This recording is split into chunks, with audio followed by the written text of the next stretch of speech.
சுற்றுலாவா? யோசிக்கவே வேண்டாம். Sri Murugan travel agency 23 கிளைகள், 36 வருட அனுபவம். முதல் நாயகன் நீ, எந்தன் காவலன் நீ. எப்படி எதுக்குப்பா உண்டியல் உடைக்கிற? எதுக்கு உண்டியல் உடைக்கிற? என்ன சரி, சாப்பாடு வாங்கி யாருக்கு? அந்த ஆகாயம் போதாத பறவை ஒன்று, நதி கண்ணாடி பார்த்து மனம் நிறைந்தது என்று, கடலால் நீராட எறும்பின் நாகங்கள் நிலையின் மேலாடும் பனி துளி தீர்க்கும்.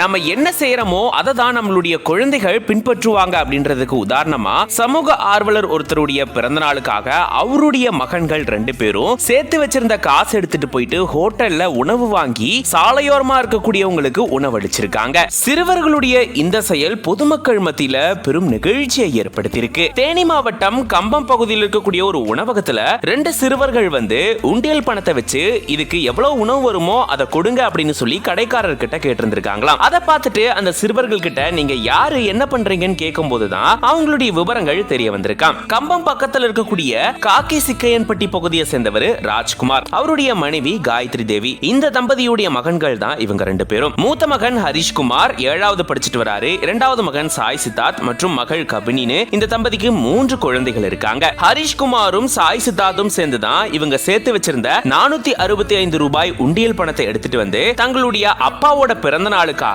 ஹோட்டல்ல உணவு வாங்கி அந்த பகுதியில் இருக்கக்கூடிய சாலையோரமா இருக்கக்கூடிய 11 நபர்களுக்கு வழங்கி இருந்திருக்காங்களாம். விசாரிச்சு பார்க்கும் போதுதான் ராஜ்குமார் ஒரு சமூக ஆர்வலர் அப்படின்னும் நிறைய உதவிகள் அவர் செஞ்சுட்டு வர்றதும் தெரிய வந்திருக்கு. தந்தை எந்த வழியில போறாரோ அதே வழியை தான் குழந்தைகளும் பின்பற்றி இருக்காங்க. அப்பா சமூக சேவகரா இருக்கக்கூடிய சூழல்ல அவருடைய பிறந்த நாளுக்காக அப்பாக்கு பரிசு வாங்கி கொடுக்காம தாங்கள் சேர்த்து வச்சிருந்த பணத்தை எடுத்துட்டு போயிட்டு முடியாதவங்களுக்கு உணவளிச்சிருக்காங்க இந்த குழந்தைகள். சிறுவர்களுடைய இந்த செயல் பெரும் நிகழ்ச்சியை ஏற்படுத்தி இருக்கு. இது பத்தின உங்களோட கருத்துக்களை கமெண்ட்ஸ்ல சொல்லுங்க. சுற்றுலாவா? யோசிக்கவே வேண்டாம். ஸ்ரீ முருகன் டிராவல் ஏஜென்சி 23 கிளைகள், 36 வருட அனுபவம்.